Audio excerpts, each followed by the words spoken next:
far away from the synaptic cleft. And there are very striking structural affinities between DNA and many of these naturally occurring psychedelic molecules. And what I mean by structural affinities, as you know, DNA can be visualized as a ladder-like structure. Well, many of these drug molecules are what is called planar, meaning simply flat, and are of the precise size and geometry to allow themselves to fit in and out of the spaces between the nucleotides of DNA. This process is called intercalation. It's well studied, but no one knows what the purpose or consequences of this lock and key fit between the structure of DNA and these drug molecules is. I think that this may point toward a possible resolution of one of the other great mysteries in molecular biology, which is the location of memory. We know that a person can, after 70 years of life, still recall the patterns on their grandmother's skirt when, as a 3-year-old, she used to lift them into their lap. We also know that in the course of 70 years of life, every molecule in your body is swapped out 5 or 6 times, with the exception, the only known exception, is neural DNA. Well, if using the principle of parsimony, meaning the simplest explanation should be preferred, it would seem logical then to at least entertain the possibility that the memories, which are so persistent, must be associated with this physical structure, which is so persistent. Now, a molecular biologist would just dismiss this out of hand and say, well, no, you've confused the information used to code proteins with the information that we experience as memory, and these two things are in no way related to each other. Well, perhaps that's true, but that leaves us then with this unresolved problem of the location of memory.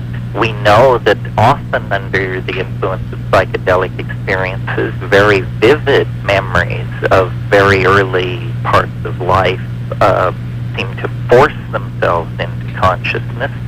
And I just believe that if nature developed DNA as an information storage and holding system, that her preference for a principle of redundancy makes it at least reasonable to investigate the possibility that these drug molecules, or near relatives of them, which are a part of ordinary metabolism, may in fact be using the non-nucleotide structural positions in the DNA as a site for memory storage.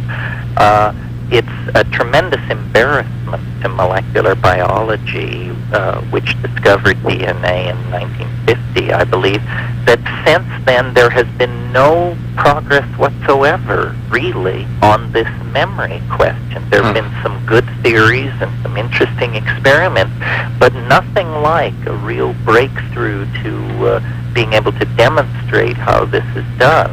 And I think it may have to do with our phobia and our reluctance to thoroughly scientifically investigate the psychedelic experience at the chemical and molecular level. And that when we do this, we may gain insight into memory and its mechanisms that is just simply not going to come to us any other way. Carl Perbram talks about the holographic paradigm of memory storage, but he seems to be concerned with it on an individual basis, whereas you and your brother seem to expand it to suggest that something like the world soul or the universal collective unconscious is also hologrammatically somehow accessible in the psilocybin experience. If we accept the Jungian model of a collective unconscious, a shared set of archetypal images that are not culturally imparted, then we have, as you mentioned, not only the problem of individual memory to account for, but the larger problem of these racial or archetypal memories. I think that we have just made it very difficult for ourselves in this area by putting so much phobia and stress on doing psychedelic research. It practically forbids anyone who chooses in pharmacology or molecular biology to concentrate in these areas is choosing a life of pure marginalization, very difficult to obtain funding, and very little institutional support. I'm curious what you think about, or if you're familiar with Stanislav Grof's work with LSD and its associations with reactivating the birth trauma. Yes. What do you wonder about it? I wonder what you think about it, how you feel about his work in that area. Do you? Well, I certainly, Stan's a personal friend of mine, and he did very courageous work with LSD, and then when LSD was made illegal, he developed sort of on-the-natch breathing techniques to move people into the same areas. Having said that, my own personal exploration of the psyche has not tended to support his theory of the various perinatal matrices. It's a more of a Freudian theory. I would call it a neo-Freudian theory. I'm open-minded about this, but I don't think most people who had not heard of Grof's theories would have experiences that could really be mapped onto that system. Can you discuss then what, in your experience, are the differences in the visionary contents of the LSD experience versus the psilocybin experience?